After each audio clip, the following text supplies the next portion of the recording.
Hi, friends. I just want to come back here today.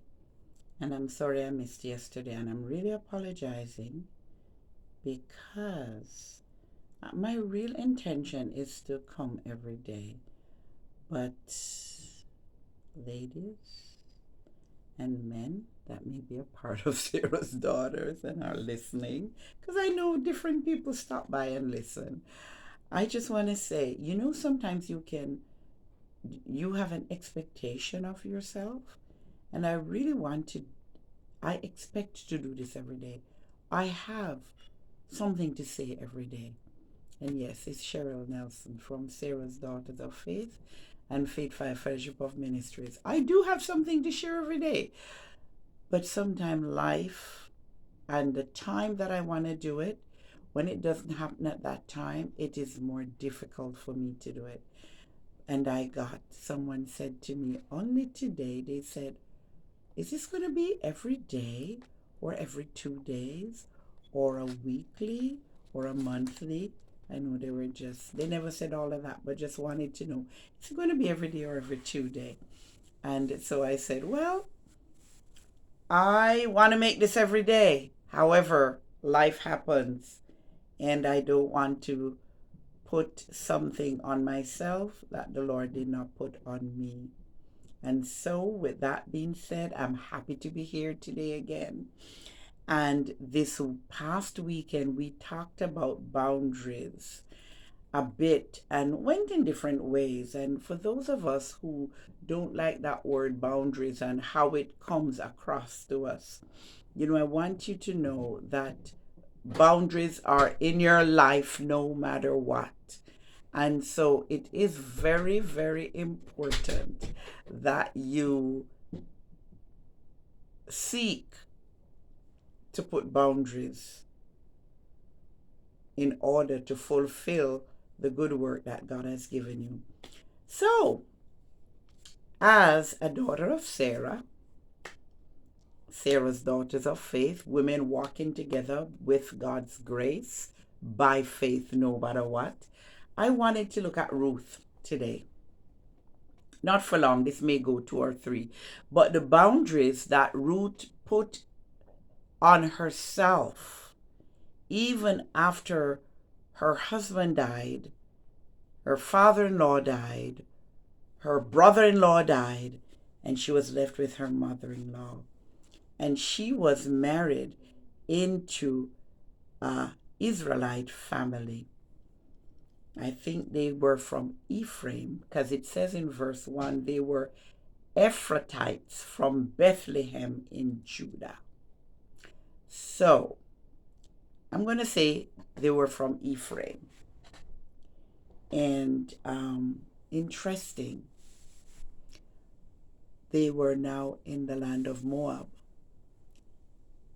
And Naomi found herself without a husband and her 2 sons, but she had 2 daughters-in-laws, and there were choices that were made.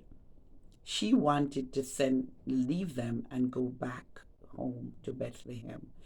However, Ruth would not have that. She developed a relationship. She possibly saw something that she wanted, and she wanted to be like her mother-in-law. And I say that to say that, the relationship that they developed was unique. And it was so unique that you could almost call it a divine connection, because we see how a Moabitess was redeemed and how someone from Moab got into the lineage of David. Yes. Only God can do things like that. God forgives. And so in Ruth chapter 1, verse 16 to all of 16 and 17, Ruth was responding to her mother-in-law, and her response was, don't plead with me to abandon you or to return and not follow you.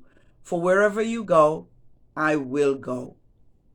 And wherever you live, I will live. Your people will be my people. and your God will be my God. Where you die, I will die, and there I will be buried. May the Lord punish you, punish me, and do so severely, if anything but death separates you and me. She created a literal boundary around her movements as it pertained to this particular relationship. She locked herself within a certain framework. And I want to use this just to say to us today, my spiritual mothers and my sisters and daughters, every day that we live, when we speak, life and death is in the power of the tongue. So our speech is a boundary.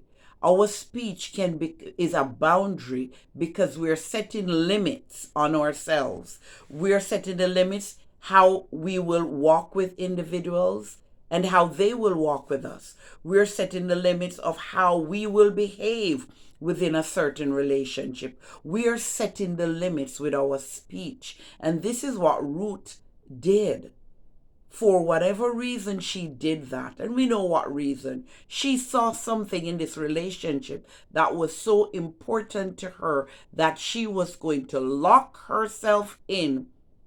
Where you go, I will go. Where you live, I will live. Your people will be my people. Your God will be my God. She's now moving along. What you see how this relationship developed? That she was going to now embrace the God that Naomi had embraced the God that she experienced with her husband. She had embraced this God, and she was now going to carry on embracing this particular relationship and leaving behind the things and the people that she knew. We don't hear again of her going back to Moab. We don't hear about her relatives in that area. And so I want to encourage us today. Be very watchful. I'm locking myself into to encourage you. Be very watchful the words that you speak over yourself. Your speech is very important. And so I just want to say today that may the words of your mouth and the meditations of your heart be acceptable to the Lord. And you're wondering, where did that come from? Even as I was saying that the words, our speech must be with grace and seasoned with salt, so it will bless those that will hear what we are saying. And you're saying, Cheryl, you're totally off base. I'm not. I just want to encourage us to watch the words that we speak. Daughters, men, whoever is watching this, watch the words that come from your mouth. You are creating the place in which you will live. Yes, where you will live. And if you go back to Ruth chapter 1 and look at that, take everything, the commitment that she was making. I'm going to go where you're going. I'm going to live where you live. I'm going to make your people my people. Your God is going to be my God. Where you die, I'm going to die. And there I will also be buried. And so I want to encourage us. Ensure that the words that come from your mouth, it's bringing life to you. And when you've spoken words that are against the life that you're supposed to be living and the life that you want, you can correct those words. So, Father, I want to thank you so much for everyone that has listened to this, that the words of their mouth and their heart's meditation would truly be acceptable to you. Yes, it's my heart's desire, Sarah's daughters, to encourage you today.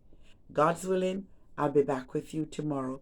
And I want to encourage you to Sarah's Daughters of Faith is a part of Faith 5 Fellowship of Ministries. And my husband and I, Anthony, does a faith bite once a month, once a week, and once a month we are on Praise FM every second Tuesday at 8:15 a.m. There has been a time change. So I'm looking forward to just encourage you with a bite of faith with Anthony. Sometimes you'll be alone, and really, if this is an encouragement to you, I want to ask you to take it to heart. Let the words of your mouth and the meditation of your heart be acceptable to the Lord. Blessings, and I hope to talk with you soon. Like, subscribe, and share if this has really been a blessing to you.